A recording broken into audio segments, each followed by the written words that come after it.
Hello everybody, my name is Aiden and welcome back to another video. Ladies and gentlemen, we have some news in relation to some coaching changes that are taking place, and it's for the one and only Milwaukee Bucks. They obviously got rid of Doc Rivers a few weeks ago by now, I'd say, maybe a week ago, and we now know who is walking into that coaching position for that Milwaukee Bucks team, and it's a very popular coach who used to coach the Memphis Grizzlies and is no longer coaching the Memphis Grizzlies. It is Taylor Jenkins, ladies and gentlemen.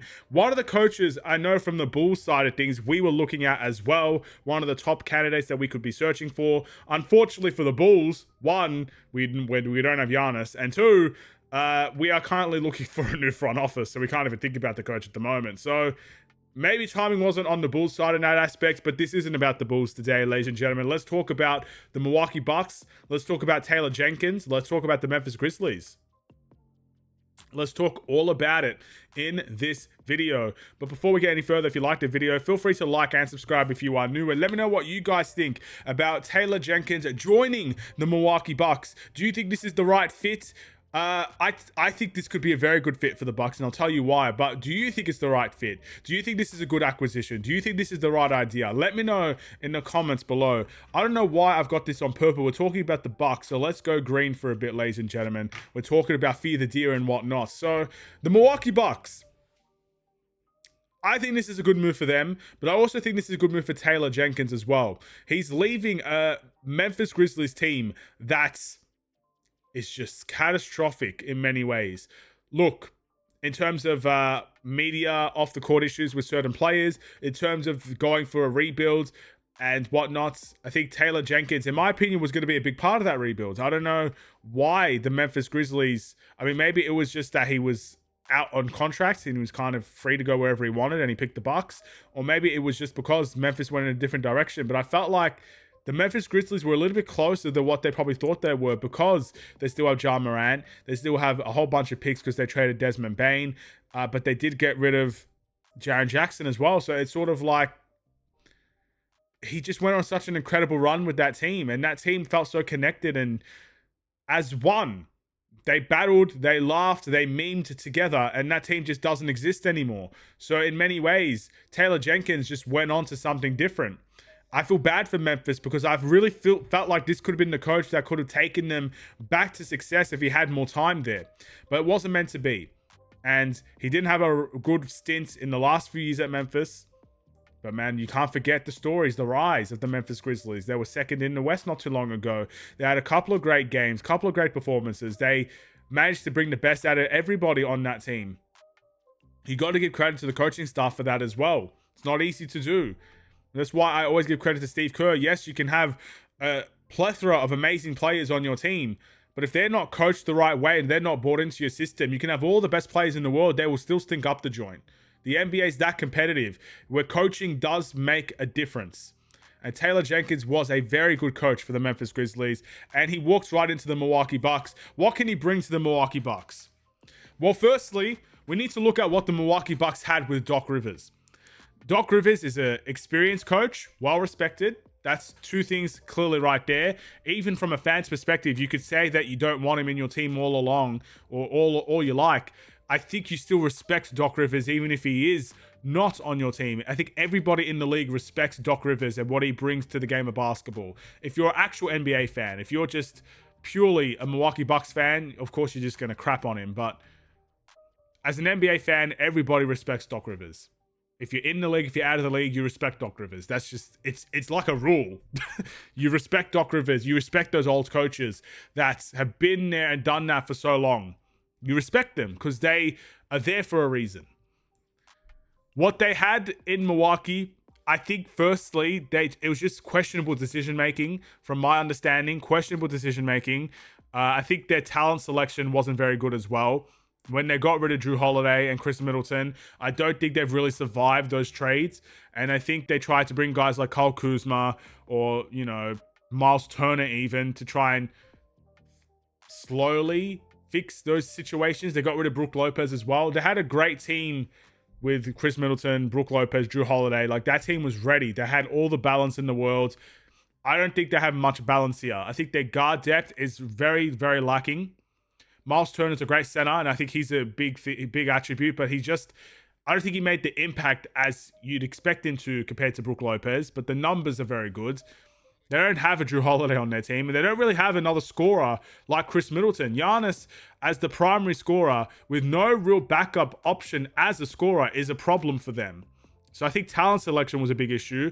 You might say that's not really a Doc Rivers issue, but he may have not got the best out of the talent that was there. I mean, Kyle Kuzma can score the ball, but I feel like decision-making, tactical decisions, all of that was just a big issue.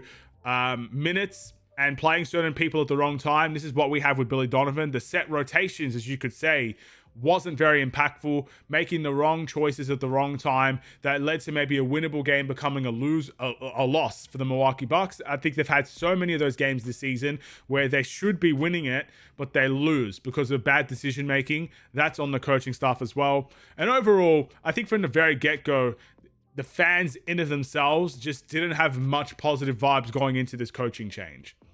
You know, they got rid of their previous coach, and I think Bucks fans weren't very happy. And then they got Doc Rivers, and I think that just led to a bad start from the get-go. And I think that's where we sit today. And ultimately, it was the right decision to get rid of Doc Rivers. When you have Giannis, your championship window, especially at his age, is closing. Every single season, it gets closer and closer to not happening, you know? And Giannis wants to win on the Bucks. So you got to make those decisions. And Taylor Jenkins, what he can bring, I hope, for the Bucks. Well, I can't even say that I hope because I'm a Bulls fan, but with a decision like this, you'd expect that he could get better out of the young talent that they have. Because that Memphis Grizzlies team that was really good was also really young. Ja Morant was a really young player. Jaren Jackson was a really young player. Yes, they had guys like Steven Adams, but even Desmond Bane was quite young at the time. Their bench mob was a mixed match of experience and young players. So he could get good results out of young guys. He could put those young guys in position to succeed. So we're talking about how they don't have guard depth because their guard situation is quite young at the moment. But their guard depth, he may be able to get the best out of one of those players. Then all of a sudden, we're talking about the next Damian Lillard instead of why they traded a Damian Lillard. Do you know what I mean? Sometimes a coach can really instill that confidence in someone. I mean, look at Josh Giddey when he got traded to the Bulls. Josh Giddey was basically a cast out for the OKC Thunder. He was a good player, but he was a cast out. Because they had Shai Gilgeous-Alexander, when he joins the Bulls, he's averaging near a triple-double. There's confidence that Billy Donovan gave to a guy like Josh Giddey that I think Taylor Jenkins can give to someone in that guard position on the Milwaukee Bucks. I also think if you give him responsibility in terms of getting acquisitions, he might be able to have some connections there as well. And I think Doc Rivers was the same. Taylor Jenkins should be the same as well. He has experience with a young team, getting the best out of them. He's obviously been very, very good in the NBA playoffs. I think this is a good move for the Milwaukee Bucks. This is the best move? I think this is the best move considering what's actually available. I don't think they needed an assistant coach that's getting hired to become a head coach. Because right now, they need experience. Their window's closing.